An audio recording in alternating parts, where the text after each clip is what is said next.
అల్లు అర్జున్ రాజకీయాల్లోకి వస్తాడా? రాడా? వస్తే పవన్ కళ్యాణ్‌కి వచ్చే ఇబ్బందేంటి? ఇవన్నీ మాట్లాడుకుందాం.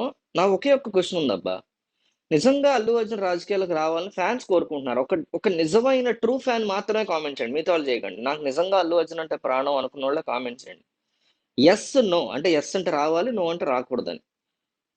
ఇంకా టైం ఉంటే ఎందుకు రావాలి? ఎందుకు రాకూడదో కూడా రాయండి. బట్ యెస్, నో ఎందుకంటే అల్లు అర్జున్ యొక్క అత్యంత సన్నిహితులు ఈ వీడియోని చూసేలా నేను చేస్తా. అది నా ప్రామిస్. నేను ఒట్టేసి చెప్తున్నా. ఈ వీడియో అల్లు అర్జున్ యొక్క అత్యంత సన్నిహితులు చూసేలా నేను చేస్తా. అల్లు అర్జునే చదువుతాడు ఈ కామెంట్లు కుదిరితే ఈ వీడియో కింద. కాబట్టి మీరు క్లియర్ కట్‌గా మీ అభిప్రాయాన్ని తెలియజేయండి. అయితే ఏమైందంటే రీసెంట్‌గా ఆర్‌టీవీ అనేసి ఒక ఛానెల్ ఉంది సార్. రవిప్రకాష్‌ది టీవీ9లో పనిచేసాడు అప్పట్లో చాలా కాలం క్రితం. చాలా సంవత్సరాల క్రితం. తర్వాత సొంతగా ఈ మధ్య కాలంలో ఈ ఎలక్షన్‌కి ముందే ఆయన ఆర్‌టీవీ అనేసి ఓన్‌గా పెట్టుకున్నాడు. ఆరంటేనే ఇక రవిప్రకాష్ టీవీ. అయితే 24 ఎలక్షన్‌కి ముందు సర్వే చేసి అందులో కూడా కరెక్ట్‌గా చెప్పారు. కూటమికి ఎన్ని సీట్లొస్తాయి, కూటమి గెలుస్తది బ్లా బ్లా బ్లా ఇవన్నీ బానే చెప్పాడు. ఆయన నిన్నటికి నిన్న ఎక్స్‌క్లూజివ్‌గా ఒక వీడియో వదిలారు. ఒక న్యూస్ వదిలారు. అదేంటంటే పొలిటికల్ అనలిస్ట్ ప్రశాంత్ కిషోర్ ఉన్నాడు గదా! అప్పట్లో జగన్‌తో పనిచేసాడు. అంతకుముందు మోడీతో పనిచేసాడు పొలిటికల్‌గా. ఆమ్ ఆద్మీ పార్టీ ఆళ్ళతో పనిచేసాడు. మమతా బెనర్జీ అందరితో పనిచేసాడు. ఐపాక్ హెడ్. గతంలో ఐపాక్ హెడ్ తర్వాత ఐపాక్‌ని అమ్మేసాడు. ఇప్పుడు బీహార్‌లో ఎన్నికల్లో ఆయనే స్వయంగా పోటీ చేయబోతున్నాడు. బీహార్‌లో ఆయన పాదయాత్ర కూడా చేశాడు. మొత్తానికి ఆయన ఒక స్ట్రాంగ్ పొలిటికల్ అనలిస్ట్ అన్నమాట. ఆయన్ని అల్లు అర్జున్ సీక్రెట్‌గా కలిసాడనేసి ఆర్‌టీవీ రిపోర్ట్స్ చేసింది.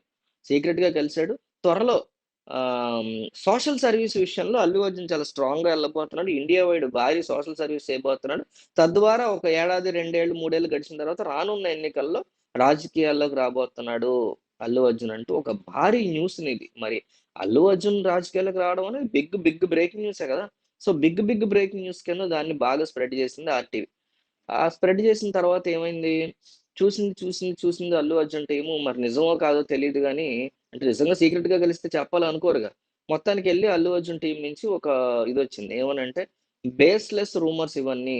మీరు కనుక్కొని రాయండి ఇట్లాంటివి రాసేటప్పుడు. అట్లాంటివేమి జరగలేదు. అట్లాంటి మీటింగ్స్ లేవు. పొలిటికల్‌గా ఈయన ఎంట్రీ ఇవ్వాలనుకోవడం కూడా కరెక్ట్ కాదు. అలా ఏమి లేవు ఆలోచనలు మాకు అని చెప్పేశారు. కానీ ఈ గ్యాప్‌లో పవన్ కళ్యాణ్ ఫ్యాన్స్ అందరికి కూడా ఒక రకమైనటువంటి భయం పట్టుకుంది. అమ్మో! అల్లు అర్జున్ రాజకీయాల్లోకి వస్తాడా? అమ్మో! రాజకీయాల్లోకి వస్తాడని కొంతమంది. చాలామందేమో వస్తే ఏం చేస్తాడు? అసలు అట్లా అంత సీన్ లేదు అతనికి రాలేడు అని. ఇంకొంతమందేమో లేదు వస్తే మంచిదే కదా! ప్రజలకు సేవ చేయాలనుకున్నప్పుడు అల్లు అర్జున్ రావడం ఏంటి? ప్రభాస్ ఏంటి? అందరూ రావాలి. ప్రజలకు సేవ వైపే ఉండాలి అందరూ అని కొంతమంది. సో, ఇట్లా కొంతమంది భయపడ్డారు. కొంతమంది మంచిదన్నారు. కొంతమంది ఏం రాడులే అన్నారు. వచ్చినా ఏం చేయలేడులే అన్నారు.